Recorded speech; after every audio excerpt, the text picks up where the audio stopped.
আপনি কি চ্যাটজিপিটি একটি চ্যাটবটের মতো ব্যবহার করতেছেন? শুধু প্রম্পট দিবেন আর সে আনসার দেবে। এভাবে ইউজ না করে তাকে একটি প্রোডাক্টিভ ইউজ করেন। তার একটি ফিচার্স দেওয়া আছে যেটি আপনার স্টাডি বা রিসার্চের ক্ষেত্রে অনেক কাজে দেবে।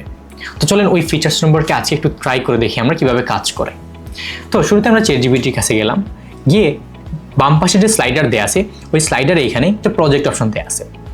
এখানে যখন ক্লিক করব, তারপর এখানে প্লাস সাইনে ক্লিক করলাম, দেন এখানে আমি প্রজেক্টের নামটা দেবো। এখন প্রজেক্ট যে কোনো কিছুর উপর হতে পারে। এখন আমি যে প্রজেক্টটা মেক করব এটি হবে একটি আইসিটি বইয়ের প্রজেক্ট, মানে আইসিটি এর একটা পিডিএফ আছে, আমি পিডিএফটা আপলোড করব, সে আমাকে ওই পিডিএফের উপর ডিপেন্ড করেই ডাটাটা দেবে।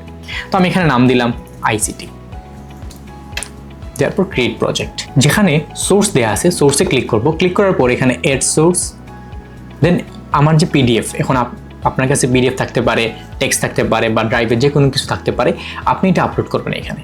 তো আমি পিডিএফটা আপলোড করলাম, আপলোডে ক্লিক করে দেন পিডিএফ, ওকে। এখন আমার পিডিএফটা আপলোড হয়ে গেছে। তারপর আমি চ্যাটসে ক্লিক করতে পারি, এখানে ক্লিক করে আমি তাকে একটি প্রম্পট দেব।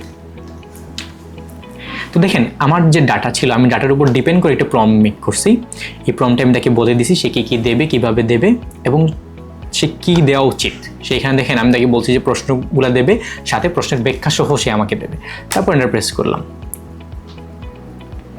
এখন দেখেন সে আমাকে ওই ডাটার উপর ডিপেন্ড করে পুরো রিসার্চটা করে দিচ্ছে। এই যে দেখেন এমসিকিউ সহ এমসিকিউর ব্যাখ্যা কেন হয়েছে না হয়েছে।